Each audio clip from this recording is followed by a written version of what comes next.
From hands divine, the universe gushed in 6 chords perfect.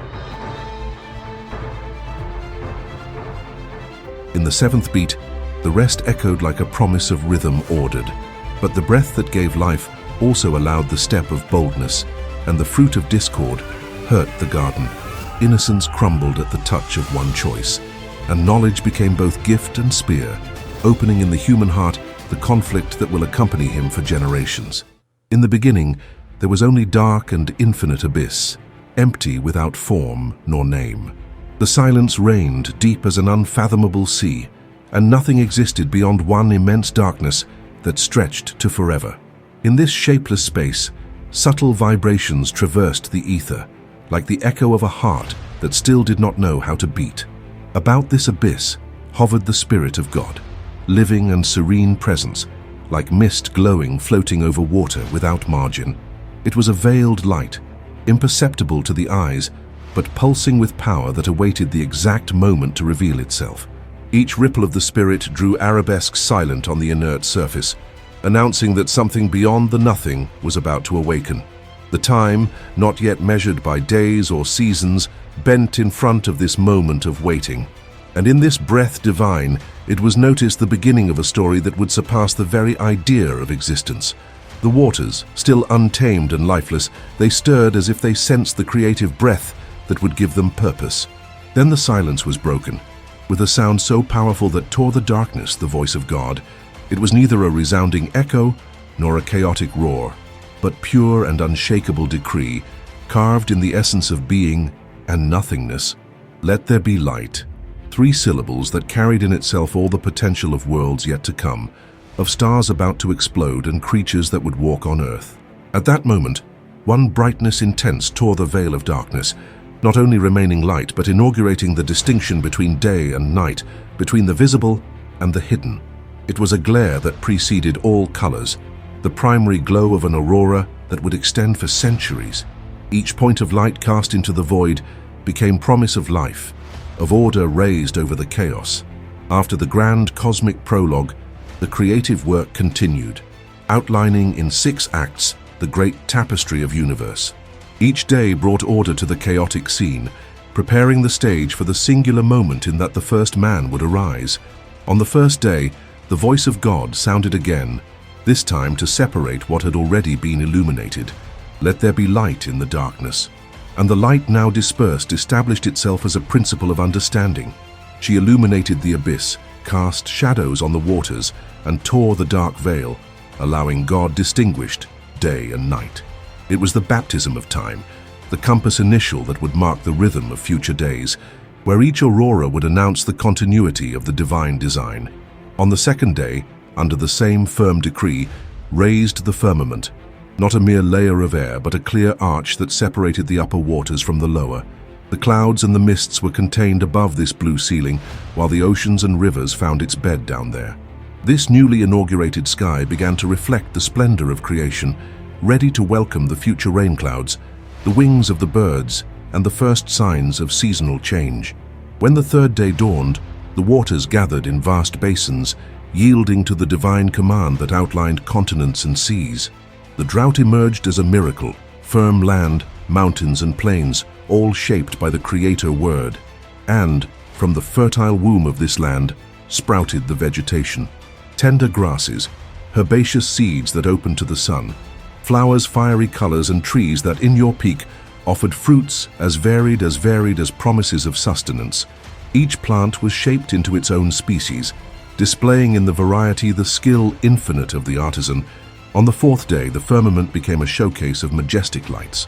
God filled the sky with luminaries, great sun to govern the day, spreading warmth and color, and one moon to guide the night, pale yet imposing, surrounded by countless stars. These beacons celestial not only illuminated the earth, but marked seasons, celebrated anniversaries, and provided compasses for travelers. It was as if time itself had received at last star guide to tell your story. With the dawn of the fifth day, the waters came to life, and the air was filled with chants. My dreams created currents in the abyssal depths, where schools of multicolored fish danced among corals and whirlpools. The surface mirrored, in turn, became a runway for birds of lush plumage. Some glided in graceful circles, others tore through the skies in low flights. God blessed each creature, commanding them multiply and fill with life the aquatic and aerial.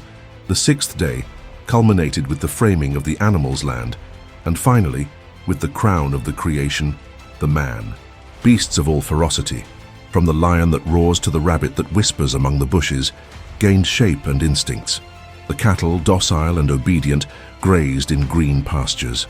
The reptiles slid between stone galleries, and the beasts wild extended their shadows in the dawn of a world to conquer. Then the supreme moment arrived. From the fertile dust of the earth, God formed the man. He shaped the forms with the care of a divine sculptor. He delineated features and contours, and breathed into his nostrils the breath of life. The body that was once inert became temple of consciousness.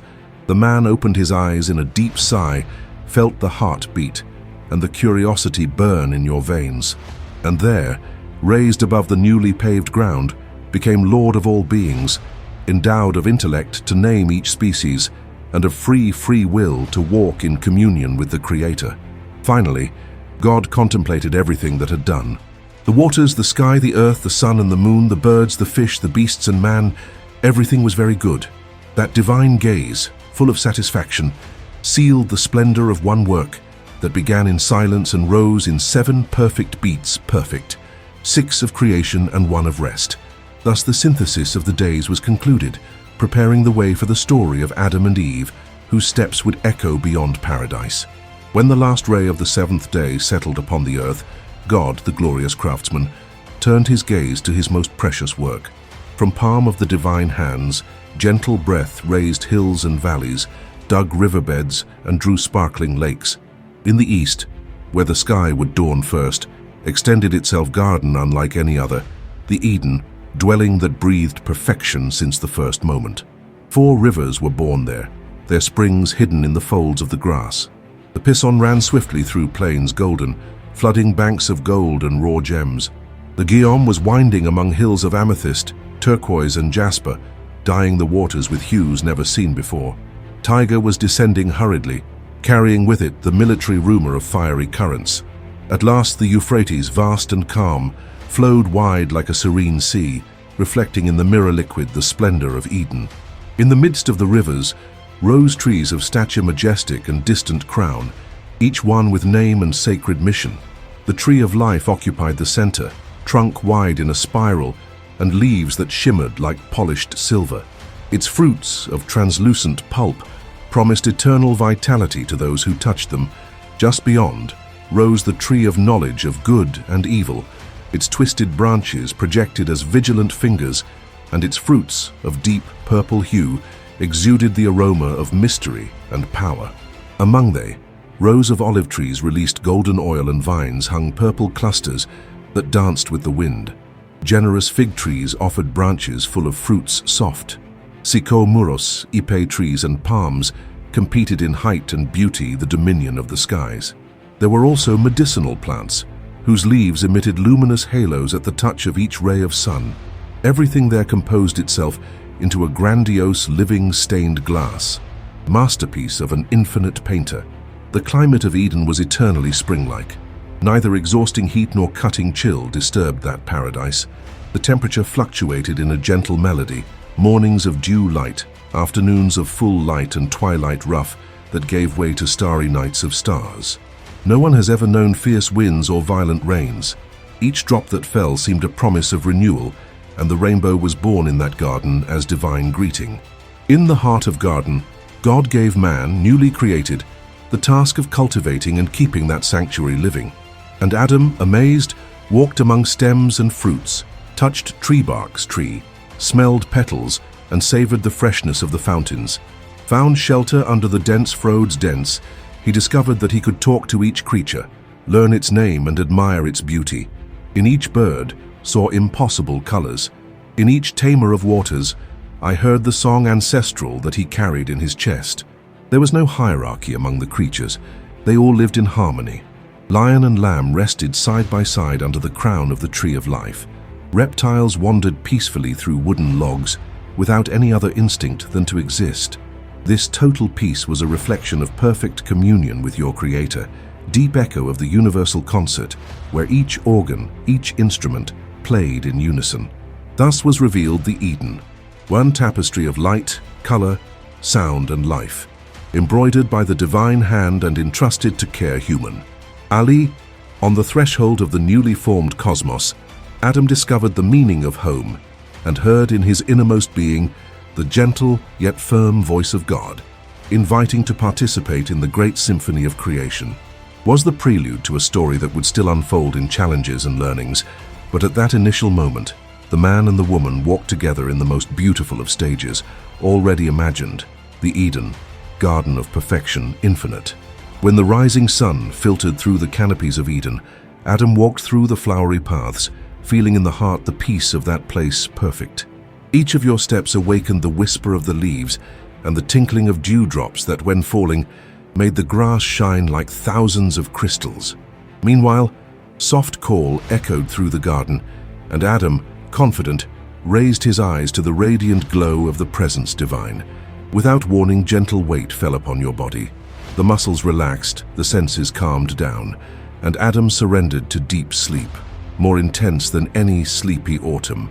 Your bare feet remained still on the soft ground, while the breathing became slow, like waves that dissolve on the beach of a world without borders. Even the song of the birds seemed to soften in respect to that sacred moment. In that silence, God took in his hands the fertile dust of the earth, the same one who had shaped man, and shaped the calculation of one rib, extracting it from Adam's flank with care of craftsman divine. The rib rested like raw material under the tender gaze of the Creator, who acted, sculpted, and refined, converting that virile bone into a bow of life ready to pulse.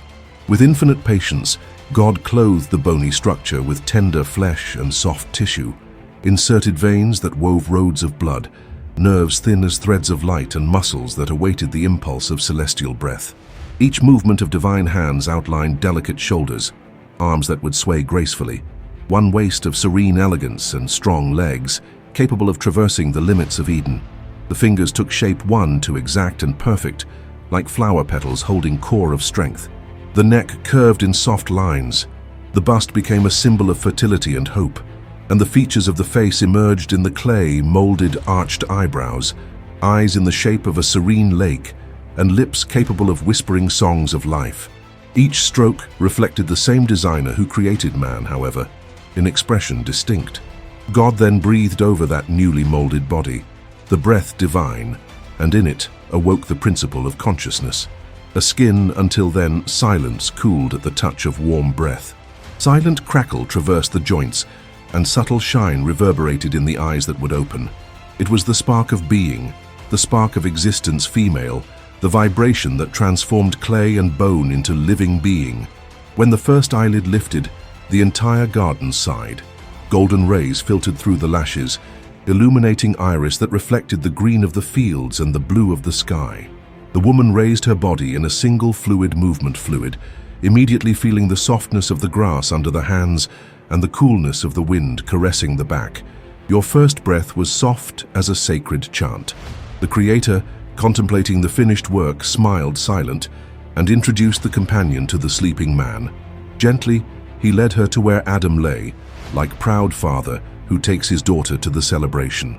The woman, still stunned by the awakening, observed the being lying down, feeling in his core one attraction, primitive and deep, like two notes that fit in harmony. Adam, then fully awakened, kneeled down, knees, perplexed, like someone waking up in front of a dream more real than life itself.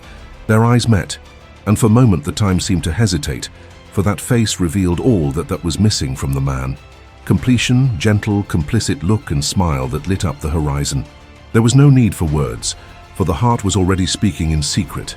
Rising carefully, Adam approached and took her hand between his, felt the pulses pulsing in unison, like two rivers converging to the sea of existence shared, and with a voice choked with emotion, "This at least is bone of my bones and flesh of my flesh, to be called woman because it was taken from man."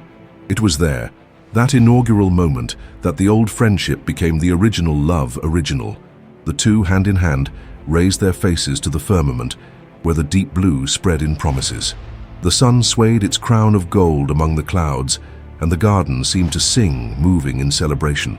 Flowers spread petals, trained birds sang, and a gentle breeze enveloped them, as if all of Eden recognized the consummation of the divine project.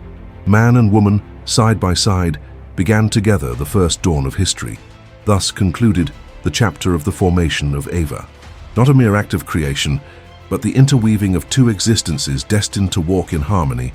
From that inaugural meeting, the Eden gained new meanings, and the perfect garden began to reflect the promise of one communion that not even time could erase. As gentle light breaks on the horizon of Eden, Adam and Eve awoke like two chords of one same melody. Their movements were paced by the song of the birds that, still intoxicated of Alvarada, were spanning liquid notes about the cups. The bare feet sank into the damp grass, and each step left a dew trail that evaporated into threads of gold. There, in this whisper of life, began a routine that would seal for now the fullness of existence, free of any shadow. Early in the morning, guided by one intuition gentle, the couple gathered in front of the clearing where had slept. Eva, with her hair loose in the wind, was reaching out the hand to pick a bunch of silver grapes that hung from an ancestral vine. Each berry burst on the palate, releasing juices that resembled honey and pure spring water of spring. Adam, smiling, was breaking juicy figs, whose aroma mingled with the sweet perfume of the wild rose bushes. A fruit was a feast of flavors, gift received effortlessly, legacy of garden that asked only for gratitude. Little by little, the day thickened in vivid colors, and God entrusted them to work of naming each being that inhabited that scene. They walked together side by the edge of the lake, clear as crystal. Lion rose from the shadows, roaring the mane in triumph. Adam murmured, "Ariel, Lion of God," and the animal, as if recognized its title, lay down peacefully. In the distance, a gazelle was hopping among the bushes, and Eva, laughing, called her to seal, "You who counted the gentle rhythm of your jump." Thus, tomorrow passed. Each creature received a name, weaving one web of meanings between man, woman, and the newly formed world. Animals of all heights were approaching to hear themselves called. Elephants with lofty trunks, monkeys that swayed from branch to branch, and birds of feathers iridescent perched on the shoulders of Adam and Eve, as not only sought from them name, but affection. Innocence reigned complete. There was no fear nor urgency for domination. Each creature was a sister, echo of the same breath divine. When naming, Adam and Eve were actually recording the depth, the relationship they maintained with their Creator and with all forms of life. One time, while traversing the north of the garden, came across a lake of calm waters, where nenophares bloomed like white moons. They sat by the edge, exchanging confidences. They spoke of the gentle weight of the sun on the skin, of the melodies that echoes of waterfalls blew over the stones, and how Eden looked like a symphony where each note, each fruit, each flower, each animal played in perfect unison. They were words of enchantment, gesture of admiration that reinforced the newly discovered intimacy. The day continued with delicate tasks. Adam watered plants with a watering can carved from wood, golden, while Eva, with a light hand, cleaned petals, pulled dry leaves, and harvested medicinal herbs. Each plant received personalized care, natural fertilizer touch, pruning gentle to encourage the blooming, and caress silent that seemed to say, "Be strong, be beautiful." The earth itself corresponded, opening furrows of soft clay and releasing gases of life that rose in small veils, scented. At rest time, the couple settled under the leafy canopy of an ancient fig tree, whose branches formed a dome of shadow and light. There, intertwined, saw filter through the sunbeams in shimmering rays. Eva rested her head on Adam's shoulder, sharing dreams and plans without fearing the lack of future, for tomorrow promised as abundant as today. The hands met in silence, and each pulse set was a witness alive that they were, for the first time, truly complete. In the afternoon, they submitted a simple game. Whoever first found the tree whose highest crown touched the sky would win the right to choose a name for one spring hidden. They laughed like children as they ran through invisible trails under arches of leaves, until Eva, triumphant, signaled to the towering oak. "Waved his arms," decreed Hamar, as the name of the river that began there, and they both drank from the cold water, falling into a crystal laughter that sounded like bells in the wind. As the day fell, while the shadow stretched and the sky was tinged with purple, Adam and Eve gathered by the bank of the Euphrates, sat down on natural slabs, and watched the reflection of the stars emerging on the surface mirrored. There they exchanged still fresh stories, praises for the scent of the golden tulips, praise for the solemn flight of the swan, praise for the bond they nurtured between themselves. It was a ritual of simple words, but loaded with meaning. Testament of union before the seed of pain had germinated. When night finally deepened and the garden silenced, only the distant song of crickets remained and a synchronized breathing of two happy hearts. Under the soft glow of the moon, Adam and Eve maintained the state of pure innocence. They had learned to love without reservations, to care without effort, to exist in cemeteries of peace. In that first routine, each gesture was a hymn, each gaze was a prayer, and the fullness enveloped them like an unbreakable cloak until the thin thread of destiny began to vibrate, heralding the approval that would change for the history of humanity. Silence atypical hovered over Eden that morning.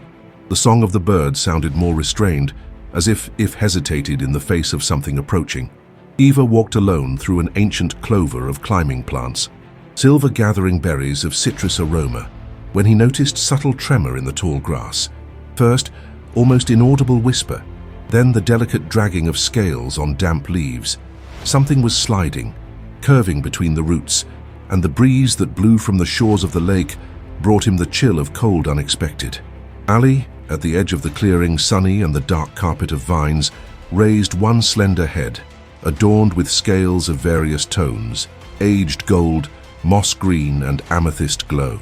The eyes, licked and hypnotic, shone with intelligence evil.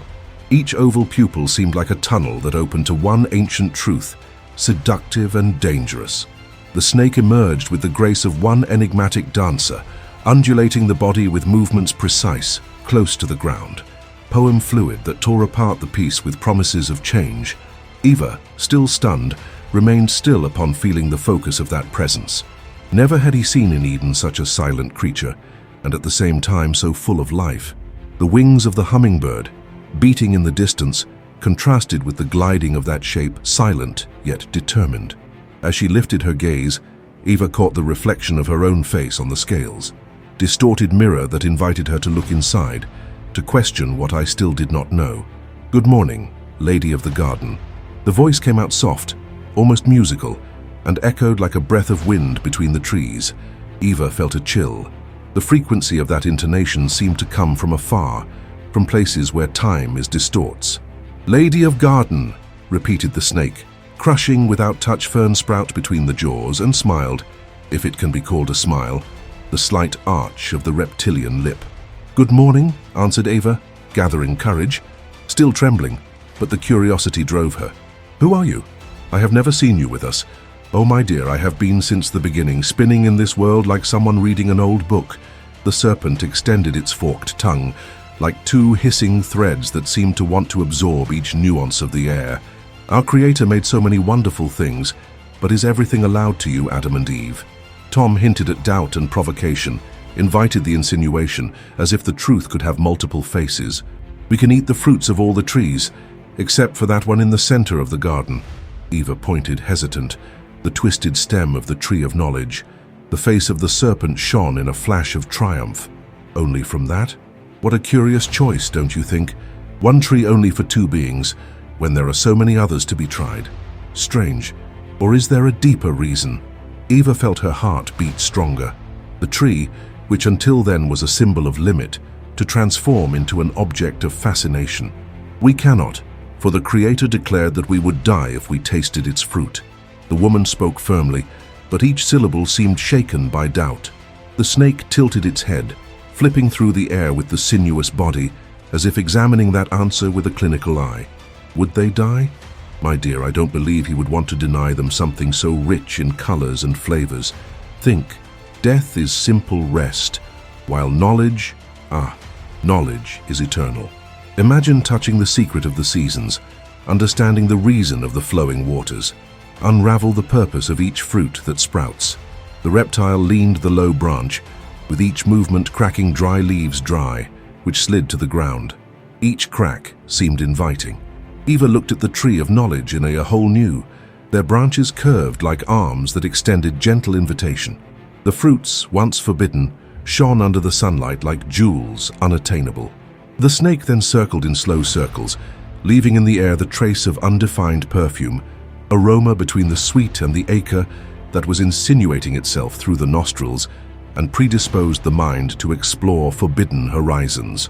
"Look well, sweet Ava. Is it not slavery that he intends?" The voice hinted at insidious secrets. "Who guarantees you that obedience blind is the only form of love? Perhaps he fears that you will grow too much in wisdom." The snake tilted its head to the side, sparkling eyes. "Try tasting and you will see your eyes will open. Become like him, knowing good and evil, mistress of your destiny." Sudden wind shook the leaves, and Eva felt the weight of the decision to hang over her shoulders. The voices of the streams and the birds became distant, stifled, as if all of Eden held its breath. Every fiber of his body tensed. Adam and God seemed so distant as the stars that shone in the night sky. The echo of "you shall not eat" echoed in his mind, but the whisper of the snake was closer, more palpable. The creature then lifted its head enough for the sunlight partially passed through its scales, revealing a mosaic of colors never seen before.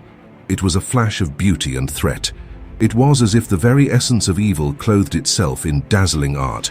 "Do not fear," whispered the serpent. "Only one fruit, one single bite, and the entire universe will unfold before you." Ava extended her hand, hesitating in a gesture that seemed capable of altering forever the rhythm of Eden. The serpent curved to whisper in your ears, the forked tongue, lightly brushing the hair-loose hair of the woman. "Are you free? Are you a child of creation? You're invited to experience, to grow, to break limits?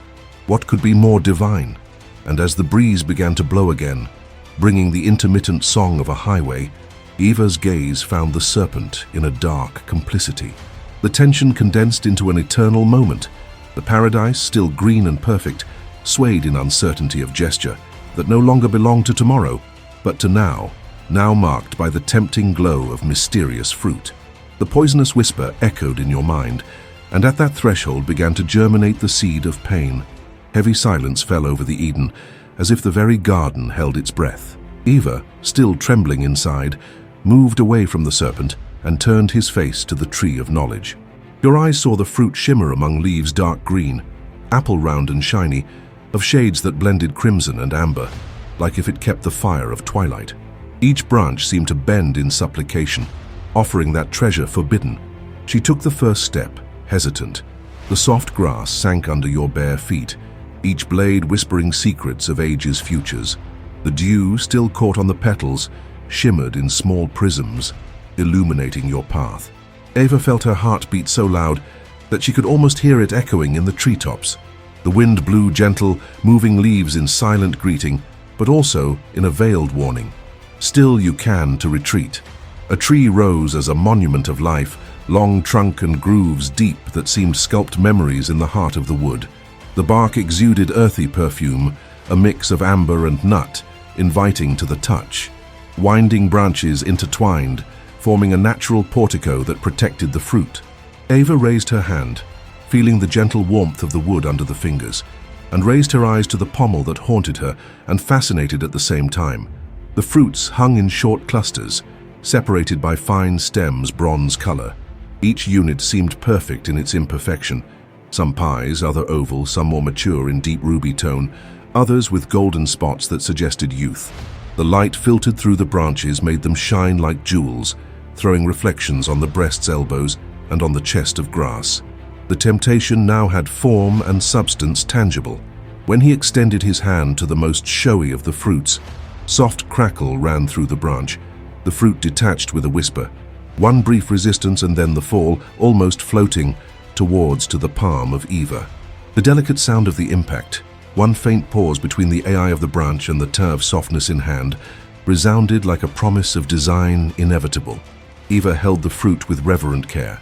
The skin was smooth, almost silky, and pressing it made small streams of juice appear that ran down the grooves of the fingers, cold as the dew. Lifting it to his face, he felt the aroma. One intense sweetness mixed with notes of spices forgotten. It was a smell capable of awakening unimaginable memories, enigmas that lay dormant in the fibers of the garden itself. He brought the fruit to his lips, and the skin broke with a slight snap. A stream of juice ran down to the chin, shining like liquid mercury. Eva felt the pulp give under the pressure of the teeth. Was soft, almost buttery, rich in sweetness, and with touch of acidity that awakened the palate. The texture broke into small fragments, releasing one explosion of flavor so vibrant that your mind became echo of colors, scents, and sensations that I had never experienced before. The first piece was found in your tongue, discovering internal pieces that burned in light and sweet fire. Eva closed her eyes and bowed her head, surrendering to forbidden pleasure while the world around trembled in a subtle pulse. Your veins seemed to fill with light, and each sense awakened from a primitive lethargy. The song of the birds transformed into a choral of crystal tones, and the breeze began to touch your skin with silk fingers. It was then that Adam appeared, attracted by the sudden stillness. Not the usual calm of Eden, but vacuum-dense, charged with electricity. He saw Eva prostrated at the foot of the tree, the face illuminated by the wide interior of that fruit. Their eyes met. To the side, the fright of seeing her enjoy something so forbidden. To other, the pure seduction of sharing that banquet secret. Eva raised the broken knob towards Adam, inviting them without words. The hesitation crossed his face. The love and the fear were warring in his chest. At last, surrendered to the communion, he extended his hand and held the fruit, feeling the same shiver that had consumed her. Gave a small lick, and then one more bite, decisive, while watched Eva savor each fragment of pulp with eyes of discovery. The juice spread across Adam's tongue, and he tasted it. And he tasted it once, a sweetness mixed with acidity, the promise and the weight of something that would open horizons before forbidden. The tree whispered to the wind. The leaves trembled as if they had listened secret. The knob fell to the ground, abandoned, and the eternal life of paradise was seen marked by unique act, the first human choice. At the moment the fruit was consumed, tremor ran through Eden. Something broke in the essence of the garden, like the shattering of a mirror perfect. Eva and Adam remained motionless, holding hands, the lips still moist from crimson groove.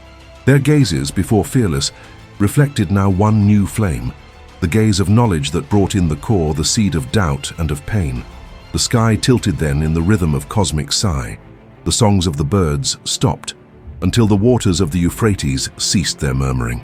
The sunlight, which previously caressed the canopies, sparkled for a brief moment, as if hesitating to decide whether to continue shining. And in that second suspended, Adam and Eve, united by the original sin, sealed forever the fate of their species, the dawn of something beyond Eden, something that was beginning there, in the silent breaking of branch, and in the intoxicating flavor of fruit forbidden. Adam by his side experienced identical epiphany. His eyes, dark and light at the same time, traversed Eva's body with enchantment and fear. He raised his hand to touch her, and upon feel the bare and soft skin stopped the gesture, the arm motionless in a tense bow. It was as if the world, both's inner world, would divide into before and after, as if the simple act of seeing and of being seen tore the primordial veil. Then came the estrangement of oneself of themselves. Eva brought her hands to her chest, unable to understand how those shapes, delicate and vulnerable, had to do with the image perfect that she had imagined of herself. Adam pressed his palm against his own belly and was surprised to notice each ripple of the musculature, each curve that until then I did not distinguish. It was as if their bodies had out of immaculate divine mold just to become, in instant, the proof of your breached order. The space between them filled with tense silence, broken only by the murmur distant from leaves. The breeze that once brought floral perfume now hinted at touches of melancholy and fear. Eva felt a warm flush rise to her face, deep blush that illuminated the ears and the neck. Her breathing quickened, the chest rose and fell in rhythms irregular. Adam looked down, discontented, and discovered his own nakedness for the first time, like someone who finds a mirror in the middle of the road. The shame fell upon them like an unexpected storm. Unexpected. The trembling hands sought to hide the body. Eva picked up nearby fig leaves, whose veins thick seemed to guide your fingers to shelter improvised. With almost irreverent care, wove apron rustic, joining the leaves with fine threads of vine. Each tying was effort to contain the growing blush, to re-edit the lost innocence lost through the vegetal blanket. The fingers trembled, and the thread, when breaking, seemed to echo the thread of one's own confidence dissolving. Adao, seeing the companion submerge in the rush to cover, picked up more leaves and improvised one belt around the waist. Every centimeter of skin that disappeared behind of the opaque green, the silence intensified, in the rhythm of a heart that now sounded stridently. He turned his face away, unable to face her, but felt in the depths of his eyes the questioning. How could we cross the garden like this, unprotected? The heat of shame transformed into restlessness. Ava, with the knees slightly bent, adjusted the leaves and cast furtive glances around, waiting perhaps that none other creature witness its state of incompleteness. The birds, up high, silenced the song. The animals sniffed the air and recoiled, as if respecting invisible wall of newly installed modesty. It was Eden charging its price for that act of disobedience. Not even the faintest whisper dared to break the moment. The heart of Adam hammered in the chest, each beat being heard like a drum solitary in hollow chamber. He reached out his hand to Eva, hesitated, and, finally, rested on her shoulder, in a gesture of sharing of guilt or of compassion. There, beneath the coverings fragile, shared the same embarrassment, the same perception that from there on, nothing would be so transparent and uncomplicated as before. The intimacy was now becoming fire-turbulent, capable of hurting as much as of bringing closer. At the peak of embarrassment, the sky seemed to plunge into a denser twilight for a brief sigh. The sun, which until then caressed the canopies, withdrew behind one cloud, as if the very firmament were ashamed of the human act. The trees suspended their far fail, and even the distant laughter of the stream matched the weight of that moment. But the final touch on the innocence broken was the inner silence, the emptiness, where there was once absolute trust, absolute and complete. Ava knelt beside Adam, and together remained motionless, like two living statues of instant frozen.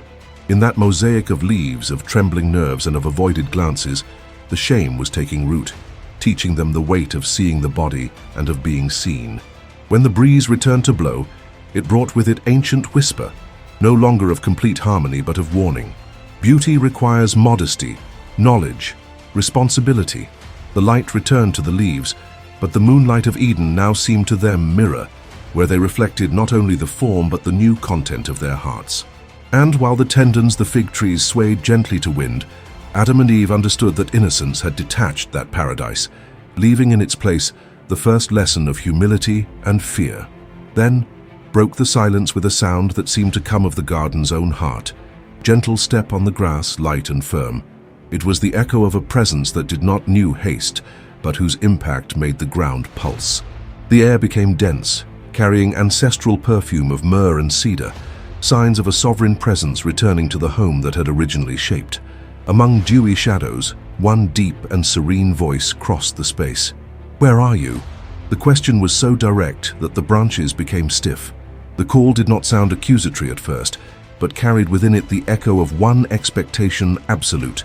The divine verb, simple and cutting, called the hearts to reveal themselves, inviting the hidden to overflow. Adam remained motionless for a moment, like a clay statue crackling in consciousness. Every fiber of your body pleaded to silence the noise of your breathing. Finally, he came out from behind the trunk in the old of one fig tree, the tense body, the hands still stained with the juice of the fruit. The eyes, once free, landed on the ground, not out of shame, but out of fear of the encounter with the gaze creator. "I heard your voice in the garden, and I was afraid because I was naked, that's why I hid," responded with a choked voice. The sentence spun through the clearing, loaded with honesty and of sudden helplessness. Adam projected there not only the justification of his escape, but the revelation of new feeling, the guilt. Upon pronouncing those words, felt the ground tremble slightly, as if the garden itself absorbed the anguish. The voice then sounded closer, as if God approached the moment that once was of delight. "Who told you that you were naked? Ate from the tree that I commanded you not to eat from, not eat?" They were questions dense, made of pure justice, destined to slice the lie and bring to light the truth. The air vibrated with each syllable, and the leaves trembled in response, restless. Adam raised his face, staring at grass immersed in abyss of doubt. The guilt found face and name, and he pronounced, "The woman you gave me as a companion gave me the fruit, and I ate." The words fell like stone in the water, still water, generating waves of tension. In single moment, the act of transferring the failure launched Eva into the center of the drama. revealing the fragility of the bond originally thought to be unbreakable. Eva, scared, stepped back several paces until leaning against a trunk. The heart raced, and she heard her own voice contracting in response. The snake deceived me, and I ate. That confession, not of strength, but of naivety, tinged the air with new weight. The revelation of having been a victim and, at the same time, the author of one's own downfall.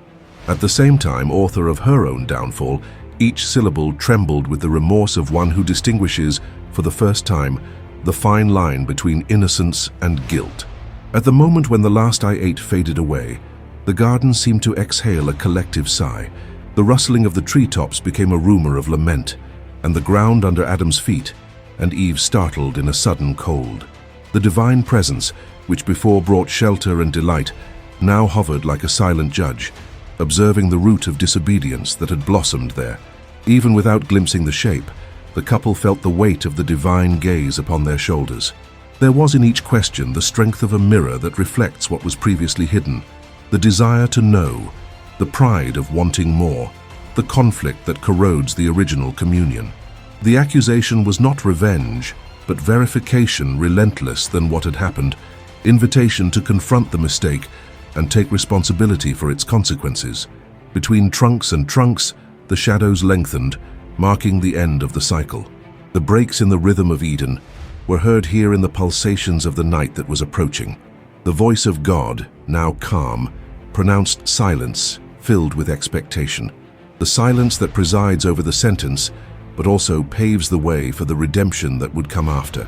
And so, under the ancient canopy of the garden, the first great dialogue took place, human God, exchange of questions that pierced the surface of the history, peeling away layers of insecurity, shame, and regret. At that moment, Adam and Eve learned that freedom brings the responsibility of your choices, the weight of why you did this, embedded in the other's soul over time, announcing that from then on, no action would end without inheriting the consequence and the opportunity to rebuild. The air of Eden would become heavy after the game of accusations. The silence that followed carried echoes of a newly opened abyss between the lost perfection and the uncertain future. It was then that the divine voice sounded again, time, no longer an invitation, but a throne of judgment, where each word tore the moment as a blade of light. God in his majesty pronounced 3 sentences, each one intended to break the natural course that until then had run without hindrance. First, turn to the serpent that in cunning had corroded the innocence human. The reptile, powerful in silences, had his pride reduced to eternal crawling. For having done this, declared the verb, you shall be cursed among all the animals, and upon your belly you shall go, eating dust all the days of your life. I will establish enmity between you and the woman, and between your seed and hers. She will crush your head, and you will bruise his heel. The snake in its elegant body shrunk under the weight of this curse. From the splendor of gliding between leaves, it became to be condemned to approach the dust, symbol of defeat and submission. In then, the pronouncer landed about Eva, the cause, by seduction, of the first transgression. I will multiply greatly your pain in pregnancy. With pain you will give birth to children. Your desire shall be for your husband, and he will rule over you. In those words there was not only announced pain, the sharp stabs that would tear flesh and soul, but also in the shadow of Faun hierarchy imposed on her who had previously walked in full equality.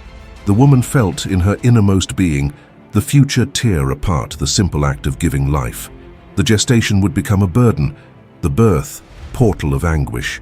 At last, the divine gaze focused on Adam, lord of the soil until then, without complaints. For as much as you listened to the voice of your wife, and you ate from the tree forbidden, cursed will be the land because of you. In toil, you will obtain your food until return to the dust from which you were taken. Thorns and weeds will produce for you. You will eat of sweat of your face. The announcement made the very garden tremble. That land, once generous, at no cost, would transform in a battlefield. Each harvest would come at the price of sweat and resignation, as if creation itself charged interest for the sustenance loan. The weight of these curses ended in a silence that reverberated like contained thunder. Adam and Eve, now glimpsing the arid horizon that stretched before them, recoiled astonished. not knowing for sure when the first pains would tear their flesh or when the herbs would cross the feet. The snake coiled around itself, feeling the dust coagulate under her belly. The Eden, for the first time, showed crooked lines and silent cracks, but still in that moment of inevitable judgment, something changed in hue. God withdrew in a movement of compassion inscribed in the decree itself. Although the words had weighed like the hammer, and about innocence, also shone in them the subtle glow of mercy, the gesture of providing, even when the justice orders pain. Without announcement or trumpet, God initiated another act, that of clothing. There in the heart of the corrupted garden, the Creator harvested skins and made garments. It is supposed that sacrifice was necessary, for no plant could cover the nakedness affected by guilt. Maybe animal, pure and gentle creation have given up their own life. Her fall was not described aloud, but felt in the air. The sound of a blow-dry arrived muffled, and the metallic scent of blood that did not flow abundantly ran in the only. Then the skins were stripped with divine touch, separating linen from hair, preparing them for sewing. God, with hands that once shaped man from the dust and the woman from the rib, now guided needle invisible and line nailed with love. Each point united flesh to the provisional blanket, conferring them new dignity.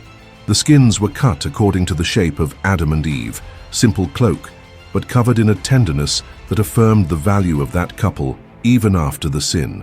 The sewing was not just technical, was a declaration that forgiveness begins in the care for the fragile. Do not protect from the one who stumbled. Covered that thick and porous skin, Adam and Eve felt the relief and the sadness intertwined. The embrace of the skins was also the embrace divine, stitching the wounded human. With each adjustment, the awareness of the mistake became sharper, but the touch of the fabric made sharper, but the touch of the fabric, still raw, still alive, reminded them that they were not abandoned. The Eden, which laughed before infinitely permissive, became now space of responsibility and redemption. At the end, the couple stood up, observing the garments that waved in the wind like banners, first of a new era.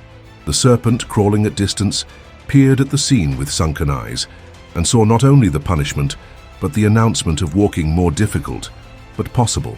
The trees, although still laden with fruits, now seemed to sustain a more sober quietude. The soil, prepared for toil, held the hope that, in pain and in work, would find a new type of gratitude. And thus the invisible pact was completed between justice and mercy. The man and the woman, still wounded, wore the skin that covered their nakedness and exposed the soul. A curse had turned creation into challenge, but the gesture of the garments revealed that, even in the midst of the mud and to sweat, love would not give up walking beside them. Expelled from Eden, Adam and Eve stepped on first time on the land that the curse had made arid and uncertain. There were no longer arches of flowers nor rivers of silver rocking the steps. Now they found hardened soil by thorns, and the horizon stretched out in plains sparse of shade. Even so, they walked together, guided by the promise that, even in pain, life would reappear. They chose gently sloping valleys, watered by a small tributary that meandered between stones and acacias. They raised rustic shelter. Adam, with calloused hands, felled cedars and pines, hewn logs, and built walls of interwoven planks. Eva lined the interior with skins saved from the Eden, sewing them into blankets that would serve as bedding and protection. The house, modest and cozy, erect as a symbol of new beginnings, at the crossroads between human effort and the grace that still lingered in the kingdom. In the first autumn out of paradise, ploughed by his own hand, Adam opened deep furrows in the soil. The edge of the hoe dug into the earth heavy, exuding earthy odor that reminded of the essence of creation. Eva, beside, scattered seeds of cereals and legumes, small brown and golden grains, small promises of bread. Together, watered the seedbed with the waters of the stream, returning to the earth part of what they had received. Meanwhile, began to domesticate herds. Abel, the second son, was the first to feel the pulse of life in the newborn lambs. He, kneeling in the dew, involving calf in sweet milk, listening to obolido that sounded like a note of welcome. Ken, the first, set aside the tools of wood and watched the clay pots, restless to transform the fruit of the earth into sustenance. In his eyes burned with sparks of curiosity, how to extract more from the soil. Aindagavase, staring at the stony slopes. Ava felt her belly compress with the sign of one life that was germinating as the pains of labor came on a dawn of cold breeze. Moans announced the first human scream out of Eden. It was Cain, the one who obtains the firstborn, born of flesh and sweat, carrying in the gaze the uncertainty of a world to conquer. Ava held him, feeling the warmth of the skin to ground her hope. Adam, holding the child, saw in his eyes the same fire of work that would burn in your hands when stirring the clay. Years later, when Cain could barely hold the hoe, came Abel, quieter and suit. She held it against her chest, feeling the softness of the baby, and Adam blessed the second fruit of his bones. Abel grew up under the care of the sheep and of the kids, hurrying the precise tone of the weak and the simple melody of the wind Naslanzi. Cain, in contrast, cultivated the field with vigor contained, handled the blade of the plough, and smiled before the first ears of wheat that rose as small golden heralds of food and life. The house became a shelter for laughter and cries of childhood. Cain learned to sow and reap, while Abel carved flutes from reeds to chant melodies to the offspring of the animals. His voice mixed with the bellowing of the oxen and to the bellowing of the servants, creating a song of pure harmony. Already Cain was hitting with all his strength on the primitive anvil, shaping stone blades to improve the tools. Inventiveness that revealed his practical and ambitious spirit. When the boys reached adolescence, Adam and Eve summoned them for a ceremony simple at dusk. In the center of a clearing, they raised 2 stone altars near the field, another next to the sheepfold. They invited Cain to offer fruit of the land, and Abel first fruits of the flock. Each approached carrying the sustenance of his life. Cain brought golden ears and fruits shiny, symbol of the sweaty work in cursed land. Abel brought the fattest lamb, sacrificed with reverence, your heart pulsing in the act of offering. Before the fire consumes the offerings, stopped side by side looking at the sky where few pink clouds danced. Eva, with her face bathed in pride and fear, she recalled the voice that spoke in Eden. The sacrifice is an act of faith, of recognition that everything comes from the hands of the Creator. Adam, with a trembling voice, added, "Offering is to remember that, even outside of paradise, we are still part of a plan that transcends the pain." Cain, taking a deep breath, lit the fire with sparks of hardened stone, seeing the flame consume the wheat and the fruits. The aroma of cereals burning rose lightly, but on Adam's eyebrows drew a shadow of doubt. Abel, leaning on a branch of olivera, laid the blade ceremonial on the neck of the lamb and offered it with steady hands. The impulse of living blood and soft wool surrendered to the fire, rising in perfumed smoke that seemed to raise a chant. The moment ended with both in silence, waiting the signal. Wind that swept the smoke, or one voice that could be heard. That feeble crackling of ember. The heart of Cain throbbed. Would it be his sacrifice as accepted as that of the brother pastor? Abel, observing the ashes, felt in her chest a mix of faith and apprehension. And Eva, with hands clasped, murmured a prayer so that the gesture of the children kept alive the hope of one day finding again the lost goodness in the garden. Thus was drawn life outside of paradise. Harvests that beg for pain, flocks that advised tenderness and the pulse of 2 distinct natures, and the energetic farmer, the compassionate shepherd, united by the expectation of divine encounter. It was there in that forgotten valley that the true saga of humanity took shape, with the children of Adam and Eve presenting in the sacrifice the first chapter of redemption and dispute that would echo through the centuries. The sun was rising when Cain realized the weight of rejection that ran through his veins. The aroma of burning offerings still lingered in the air, memories of the sacrifice of Abel rising in thick and fragrant smoke. To his eyes, the whole field seemed reformulate around the divine grace dispensed to the brother. The charred wheat would be consumed in flames of acceptance. Each grain remaining in your hands turned to bitter dust of frustration. The envy, anti-seed, grew now in flames that ignited his heart and clouded his reason. Driven by dark fervor, Cain struggled to breathe. Widows of hope hung on the breath of wind that swayed the tall grass. Abel up ahead was gathering herbs near the sheepfold, carefree and serene. With each breath, Cain felt the pulse thundering in his ears.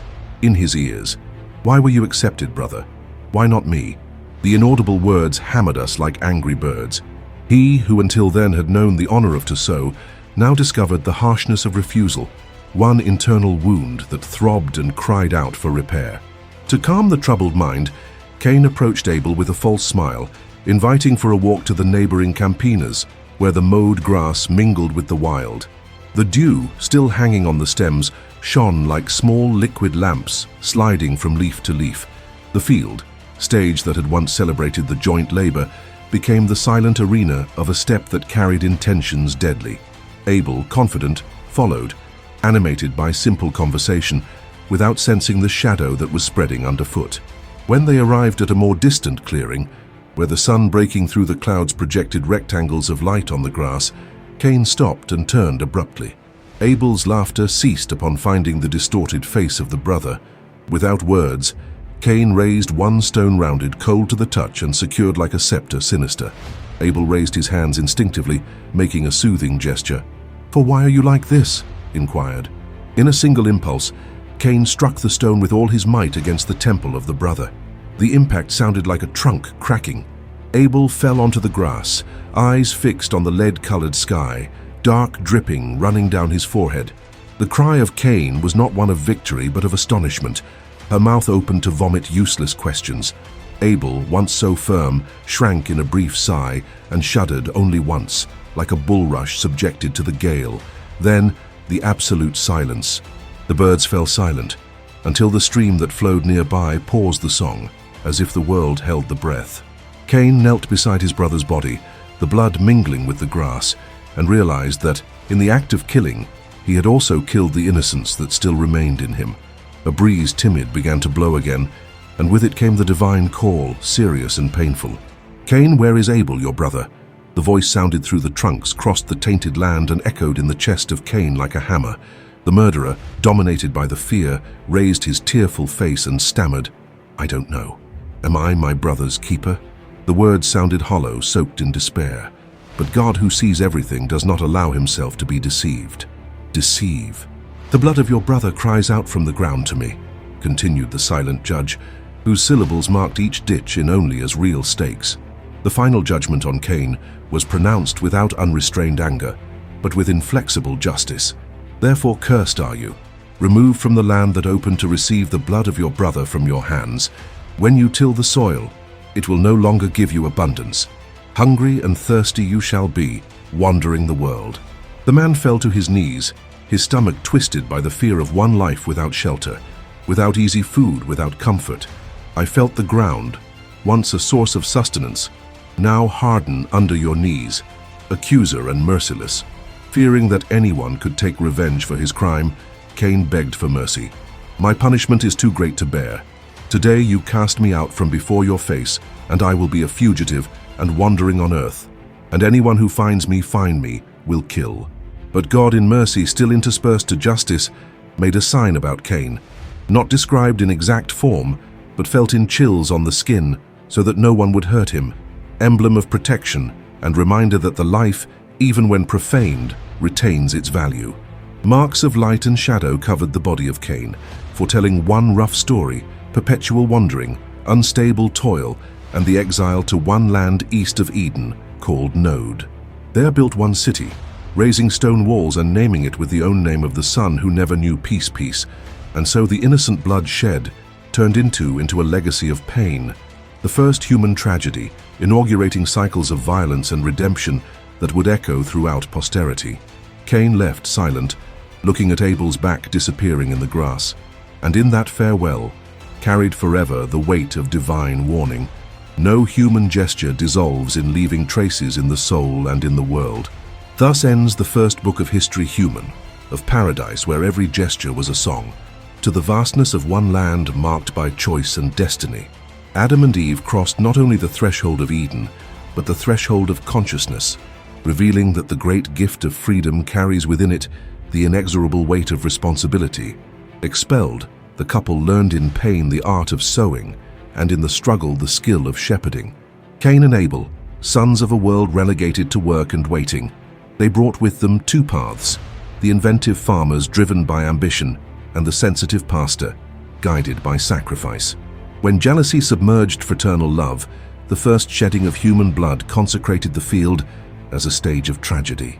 Let this account of the origins inspire the listener the recognition of your own journey, For we are children of an idealized garden, but also walkers of the real world, where each choice rewrites our destiny. And just like Adam, Eve, Cain, and Abel, we carry within us the divine spark, lighthouse that even in deep night continues to shine, calling us to the beginning.